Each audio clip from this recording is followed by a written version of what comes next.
নমস্কার। পশ্চিমবঙ্গ মাদ্রাসা সার্ভিস কমিশনের যে গ্রুপ ডি পরীক্ষার নিয়োগ নিয়ে কি বলা হয়েছে, একটা বিজ্ঞপ্তি দেওয়া হয়েছে।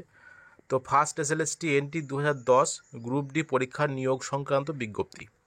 তো পশ্চিমবঙ্গ মাদ্রাসা সার্ভিস কমিশন দ্বারা আয়োজিত ফার্স্ট এসএলএসটি এনটি 2010 গ্রুপ ডির 29/5/2011 তারিখে অনুষ্ঠিত লিখিত পরীক্ষায় যে 24,577 জন প্রার্থী উপস্থিত হয়েছিলেন, তাদের নাম ও রেজিস্ট্রেশন নাম্বার পশ্চিমবঙ্গ মাদ্রাসা সার্ভিস কমিশনের ওয়েবসাইটে www.wbmsc.com এ list of candidates who appeared at written test of first SLST NT 2010 group D এর লিস্টে দেওয়া আছে, যারা ওই লিখিত পরীক্ষায় যারা অংশগ্রহণ করেছিলেন।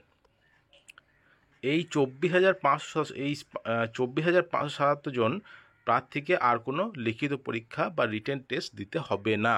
কিন্তু পরবর্তী পদক্ষেপের জন্য পশ্চিমবঙ্গ মাদ্রাসা সার্ভিস কমিশনের ওয়েবসাইটে online updation portal of first SLST N T group D এর নিজের রেজিস্ট্রেশন নম্বর এবং ইংরেজি জন্ম তারিখ দিয়ে লগ ইন করে নিম্নলিখিত ব্যক্তিগত বিবরণী আপডেট বা আপলোড করতে হবে: email ID, mobile number, WhatsApp number, Aadhaar number, যোগাযোগের জন্য বর্তমান ঠিকানা এবং আধার কার্ড আপলোড করতে হবে। তথ্য আপডেট বা আপলোড করার শেষ সময় 15/8/2024 বৃহস্পতিবার রাত্রি 11:49 মধ্যে করতে হবে।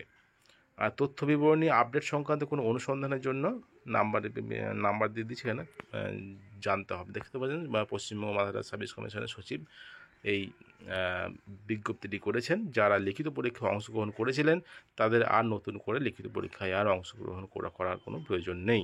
তবে যেগুলো প্রয়োজন সেগুলো কিন্তু এই বিজ্ঞপ্তিতে বলে দেওয়া হয়েছে। পশ্চিমবঙ্গ মাদ্রাসা সার্ভিস কমিশনের প্রায় 13-14 বছর পর কিন্তু এই নিয়োগ হতে চলেছে। আগামী 10ই সেপ্টেম্বরের মধ্যে এই নিয়োগ প্রক্রিয়া কিন্তু কমপ্লিট করবে মাদ্রাসা সার্ভিস কমিশনের গ্রুপ ডি পরীক্ষার নিয়োগ।